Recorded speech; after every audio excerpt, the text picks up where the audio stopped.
speaking with Ryan Craver, a previous guest and an experienced executive in the retail and commerce and fashion business. How are you today, Ryan? Fantastic. Thanks for having me, Darius. Thank you for coming on to the podcast. So we're going to talk about some overall market moves in the last few months. I'm going to start with the financial results that are coming out. Walmart, Alibaba, Tencent. What are your thoughts on that? Yeah, I think we're in the heat of the earnings season, which is a great time, and it comes every 3 months, which I love. I think the names that you just hit on. It's very interesting where they are in their growth trajectory, where they are in the way in which retail is shifting. I think Walmart was one that, if you look at the top line, it did relatively well. They increased their sales about 3%, and their comp sale was at 1.8%.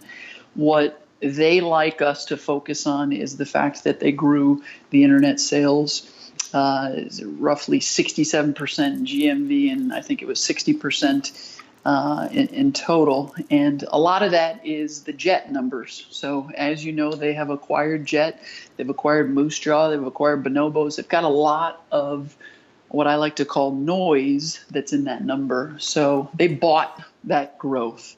Right. They bought Jet in September officially of 2016. So that is going to start to decline because we're going to start to see the comp being impacting their overall numbers. So it should be interesting once they've got a clean quarter to report to truly see how much they were up. Take that with Target. Target was up 30+% in internet.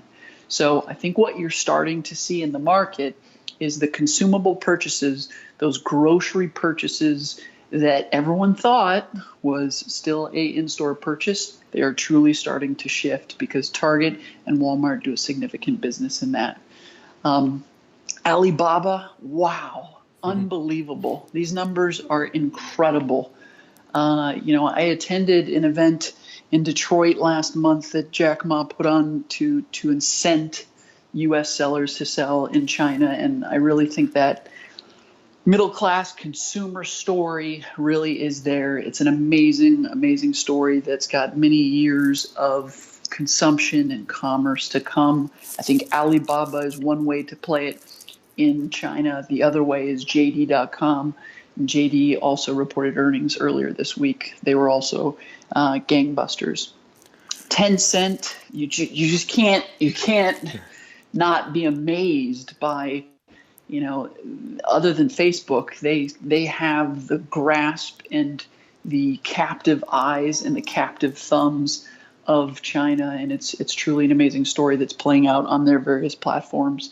A big bull in them as well. And then Nordstrom announcing that they may potentially go private. Nordstrom, of all the department stores that are seeing the most impacts from the off-price guys like TJX, Nordstrom Rack, their own business, Burlington, all of those guys, is probably the bellwether of the department stores. They did full line was a negative store comp growth, but their business is offset with strength in the Nordstrom Rack business. So I think there's just a lot of discussion.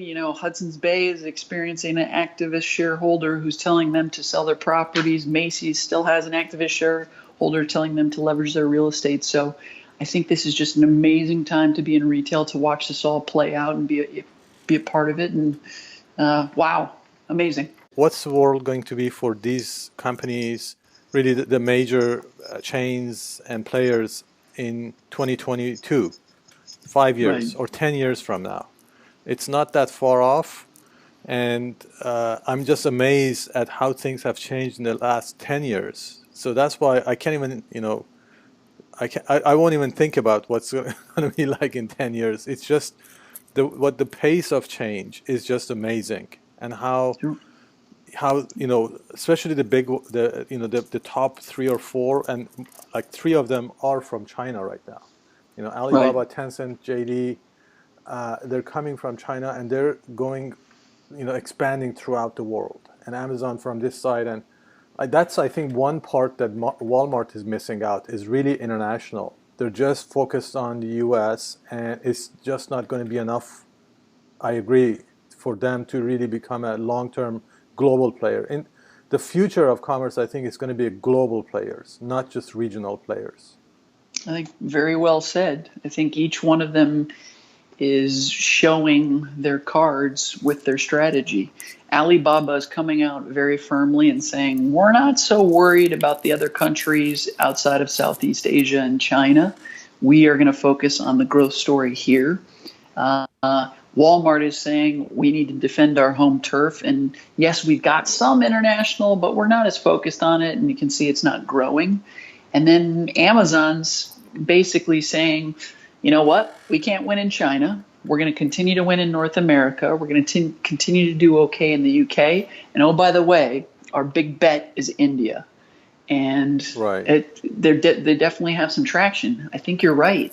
It's going to be, it's almost like a game of risk now. Like who's going to gain the overwhelming market share in each one of these larger countries, knowing full well that China's demographics aren't amazing, but their middle class consumption is growing, and India's demographics longer term are amazing. So this is setting up for the 25 and 50-year plan for all three of these big players. As far as how technology plays into the retail equation, just thinking about Walmart is buying up these different companies, but ultimately, how are you going to integrate all of these things into a seamless experience for your one shopper? Are you going to bombard them with 10 different experiences in every single site, or are you going to bring them in? So that's not an easy thing to do. So I'm excited, looking forward to see how they can actually do these things. Are they, if they're going to keep like things separate, or they're going to bring things together, and how, take advantage of that network effect. Yeah, I think it's not something I've really thought about, but I think what is interesting, if I pick two of the three of those and focus on the marketplaces piece, if you look at Amazon.com, Amazon.in, Amazon.ca, to the consumer, that user experience is predominantly the same. The website looks the same. They have the Prime option. They have the Prime Now option. Stuff like Prime Pantry and things like that haven't necessarily rolled out everywhere, but they are trying to create the exact same user experience. On the back end, where guys like myself and millions of other sellers go to sell our product, it's actually the exact same as well. So the way in which we buy marketing on the site, the way in which we sell, the way in which we add MSRPs and send in products, all of it's the exact same. So my ability to set up a shop on Amazon that sells in the US, Canada, India, and UK, as long as the product is sent to those particular countries, is the exact same, and it makes it very easy. And that's a global platform for not only consumers, but also for the sellers that are powering the platform, which is fantastic.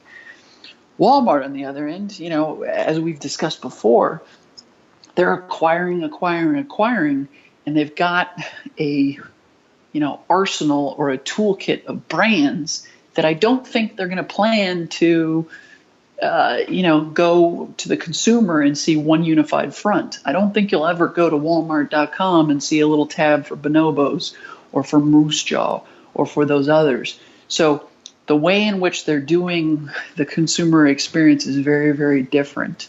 In 5 years' time, will anybody even know that Bonobos is owned by Walmart? The average consumer, probably not. And so I think it's two very different strategies to the consumers, and it's also two different strategies in the way in which they're building the brand and its halo effect. Right. Well, we'll see how it works out. Moving on to the next topic is the brick and mortar and online-offline integration. Amazon, of course, buying Whole Foods, Walmart from that side coming into commerce. Where do you see things as far as the brick and mortar integration moving to? First and foremost, everyone likes to talk about Amazon buying Whole Foods because it gives them additional distribution points. It gives them the ability to extend into brick and mortar and have more payment data and more distribution to dispense from for online orders and all that kind of stuff. Yes, I think that's a big component, buying online, picking up in store and all that. But I think the reality of why they bought Whole Foods is they want access to what we spend most of our money on, which is grocery, perishables, and consumables. And they really haven't nailed that. They've played around quite a bit, but they don't have direct access to our wallet. Whereas their competitors, Target and Walmart and the rest of them, they truly do have that spend. I think what you're going to see from Amazon with Whole Foods is a ton of buy online, pick up in store. Just think of their locker program that they have in the dense metro areas. It's just an extension of that, but at a much larger footprint. I think they're going to figure out some sort of Instacart play. They'll probably badge it Prime now, where they're doing, where they're having people that are 1099 contractors that are doing the shopping on your behalf and delivering to you directly. And I think it's really just direct access to your wallet, and it's about filling that void that they currently have on the grocery side. Tuft & Needle working with Amazon, I think powering stores is a huge, huge extension of what guys like Shopify and Square and the rest of them are trying to do, but this brings along the fulfillment with it. So I think the guys from Tuft & Needle are probably years ahead of some other guys like Casper who are doing their own stores. When you're powering on this platform, this engine known as Amazon, you've got everything from cloud services to payments to Prime to now it looks like overall fulfillment that they'll be taking care of. So it's a true omni-channel in the sense of the word if we were to use omni-channel. And then the last thing about Walmart buying bonobos, I think that Walmart pay anything driven by Walmart likely will not make its way into a bonobos, will not make its way onto a bonobos site. I think what they're trying to do is to buy growth in a brand that they believe they can do very well with fashion-wise against the guys like Amazon. I think what you will see is more of an impact on the back end to bonobos. So you will see changes to their site that allows for a lot more pickup in store. You will see an extension of their product likely onto jet.com. And you'll see more stuff behind the scenes as opposed to customer facing. Yeah, one thing that kind of is a question for me is really the customer segments that these different acquisitions are covering. Like, bonobos, customers, at least from my experience, are not typical Walmart shoppers. Is Walmart thinking a bonobos shopper will actually buy online and then drive to Walmart to pick up their things? I think you hit the nail on the head. I don't think that they're looking for that. I think they're looking to acquire a customer they really don't have. The big reason for the Jet acquisition is because the Jet user, the typical Jet user, is closer to that of the 100K household that everyone covets, that Costco covets, that Amazon covets. The majority of those Walmart sales aren't on the coastal cities, which is another big difference in what Amazon and the Costcos of the world have acquired through their stores or their platform. Okay, yeah, and then thinking about going back to the grocery side, I'm kind of surprised we don't hear a lot of initiatives or stories about the major grocery players, like Safeway and Albertsons, and what's their future? I think you're right. I think the only ones that you're hearing from on the grocery side are the new entrants, the Aldis of the world, the Lidls of the world, the Trader Joe's who are predominantly German, that are coming in and opening up a bunch of new stores starting on the East Coast and then making their way west. I am incredibly bearish on the grocery store sector for that reason, for the reason that we've got Amazon coming in, and then number three, for the fact that I truly, truly believe we are going to figure out how to get grocery online at a quick clip, likely faster than what we saw with the apparel group. What are they doing? The only real initiatives I see from the majority of them is the use of the delivery companies, or using their own delivery to buy online and deliver direct to you. There is some curbside pickup and things like that, but outside of setting up with Google Express and Instacart, there really isn't much.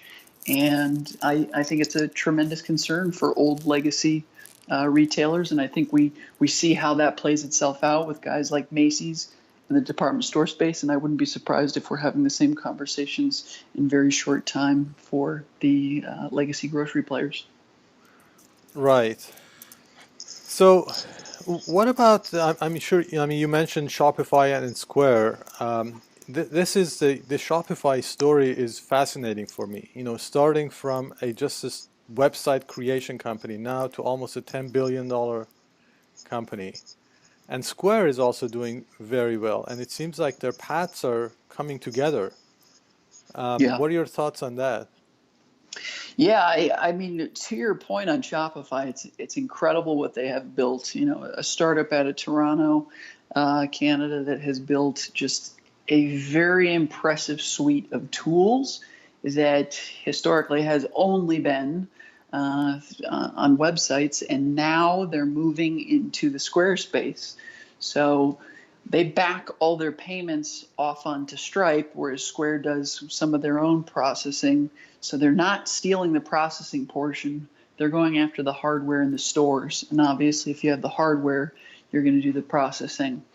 I personally am still shocked that Square was able to build the size of the business they were, because they truly started on just being a processor. They had that big Starbucks deal, if you remember. Yes. And as they walked away from Starbucks and they got more focused on the hardware and they started playing with things like apps and buy as you're walking to the store and be notified as Bluetooth gets you closer to the store, they really have just become part of this whole small and medium-sized business ecosystem of stores and restaurants, and have done a tremendous job. If I was to say who's going to beat who, I really am bullish about Shopify. And the reason why I think that they might give them quite a run for their money is, not to use that term omni-channel again that I hate, but they are truly bridging online to offline back to online, and their suite of tools and the ability for me to just decide one day to open up a website and open up a store that's attached to that, and also sell my inventory on Amazon and Jet and Walmart.com is literally, 15, 20 minutes of my time in doing so. And they've just made it tremendously easy. I think they've also got room for subscription service price increases. So I'm impressed with Shopify. Yeah, the subscription side is kind of interesting too. Everybody, we all want to have repeat business. Right now, if you're a retailer, technology is really like one of the core questions you have to answer, and it's becoming harder and harder really to go with a large monolith. Even if you're doing hundreds of millions of dollars, it is just like you said, Shopify is leading the pack with just adding more and more features in a more robust way and more modern features, easier to add things that customers use right now. So I was hoping to hear more and more from like IBM and Oracle and SAP, and business for them is not the same. I think it's interesting to see how these guys are transitioning. I mean, those three names, we could do a podcast in and of itself, but IBM with the focus to the cloud, less on consulting and all that kind of stuff is a very long and difficult process, the smoke and mirrors of Watson and all that kind of stuff. Oracle, in shifting all of their asset-based revenue on premise for a lot of these customers, moving them to the cloud and forcing them to the cloud is is playing itself out. And then you've got the Shopify guys who are so much more nimble, likely due to size, who have truly just grown up with these small and medium-sized businesses. And to your point, they have started going after larger businesses with their enterprise models. And I would not be surprised if they get a little bit more organized in that as they grow and they're able to use their increasingly high stock price to build capital into that. The other one that surprises me a bit is Amazon. I mean, 3, 4, 5 years ago, I remember all of us talking about, wow, what they could do for small and medium-sized businesses with all that payments information, with all that infrastructure. They just needed to come out with some hardware for the brick and mortar space, and they never did, and they still haven't. And I think at some point they will wake up and when they don't have anything else to go after, they may give it a go. But yeah, the monoliths are struggling to shift their revenue to other sources. Right, right. And I mean, yeah, I mean, really the point about the cloud is the entire battleground of the cloud right now is also very interesting, how things are shaping up there. So that definitely is a different topic to talk about later. So I want to close on like going after, like talking about some of the technologies that we use, you know, and are becoming probably more prevalent, at least from a point of speaking about them and starting to envision what they could actually be in reality. You know, like AR, Apple's, you know, really pushing into with AR Kit again, and I see people are starting to really do interesting things. And then, you know, VR, I've interviewed a couple of companies on that. What are your thoughts on that? What have you heard? Yeah, so I think I fell into the trap. Excuse me. I'm getting excited about VR. And, you know, I bought a Samsung Galaxy Gear. I bought Oculus Rift, all that kind of stuff. And I struggled to try and figure out exactly what the play was for retail, although I was truly, truly excited. And then we started to move into that debate of virtual reality versus augmented reality. And I do still see significant opportunities for retailers or restaurants or any of those traditional brick and mortar type businesses to utilize AR. I think that a juggernaut like Apple trying to inspire us by bringing it up not only in their keynotes but releasing new software kits and stuff like that is fantastic. I have seen some uses that are simple and easy for consumers to understand, like the use of AR within the Lowe's app, the use of AR within Wayfair. Those types of use cases make a lot of sense. I think what we're going to see is further development within the gaming space that will hopefully transcend itself into our industry that we're talking about. You know, everyone knows about Pokemon. That did an amazing thing for AR, and I hope to see more and more. I guess I'm just a little surprised that it's taking this long, but for whatever reason, I don't see the mass consumer using it to any wide degree until at least next year. It takes some time for developers. It takes some time for phones to be upgraded and things like that. So I'm hopeful, but I don't think any killer application is there yet. Yeah, I think definitely with Facebook cutting down the prices for Oculus and trying to become, I guess, more mass market on the price of the headset is probably going to help. I heard some stories somewhere that Apple's also looking at a head mount unit. That would be kind of, I guess, Google Glass 2.0 version, probably the big, huge pieces of hardware on your head becoming more like just eyeglasses. not exactly like that, but something that is a lot easier to manage and handle. And then it can become a lot more, uh, I guess manageable for people, because really the way that the headsets are right now, it's just very difficult. This is especially for VR, of course. AR is a is not, you don't need the huge headset for AR, so that's why I think it's getting more traction right now. Yeah, I totally agree with you. I mean, I think getting headsets and gaming and all any consumption of content into the hands via anything outside of Facebook in the Apple world would be fantastic. I just for some reason I don't want to be fooled again because I bought all that stuff and I didn't see any mass consumption of it coming anytime soon, and Yeah, I'm hopeful because trust me, I'm a geek and I love that stuff. I know. I think the geeks will definitely jump on these things first, but then it has to get into the hands of everyday shoppers. Right. So, what are some of the? Are we done with the or the quarterly reports for retailers, pretty much, or who else is left? Do you know? Costco is on the 30th. I just gotta hold on. Let me think real quick. Costco's on the 30th. Sears is on the 23rd. Burlington is on the 23rd.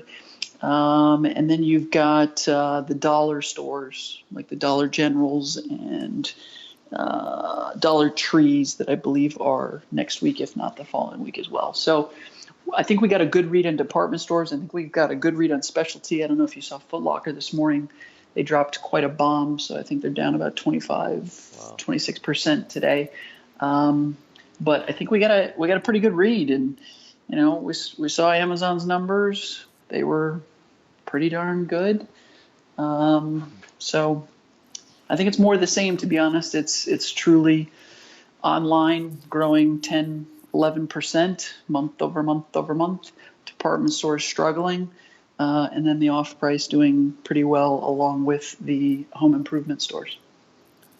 Right. And then just one last thing also, I just remembered the off-price picture. Um, what do you think? Things look to be pretty healthy in that sector.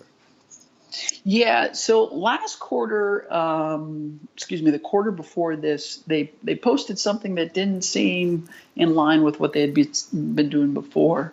The more nimble, smaller guys like the Ross and the Burlington, they've been posting anywhere from 4, 5, 6% growth, same store sales. And then TJ Maxx also has of the business in Canada, and then they also have the home stores. And what you see in TJ Maxx's underlying numbers is the traditional TJ Maxx and Marshalls is growing about 2%, same store sales, and then the home businesses are growing 6, 7, 8% in same store sales. So it's a great time to have off price. They continue to do well. They continue to get to pick their pick of the litter of product from brands that I represent, and they're just positioned very, very well, and they're still growing stores. So I think they've got plenty of time to continue to bleed or soak up the bleeding from the department stores. And then eventually they're going to have to answer the question about e-commerce because none of them play a significant role in e-commerce. Yeah, that's very And interesting.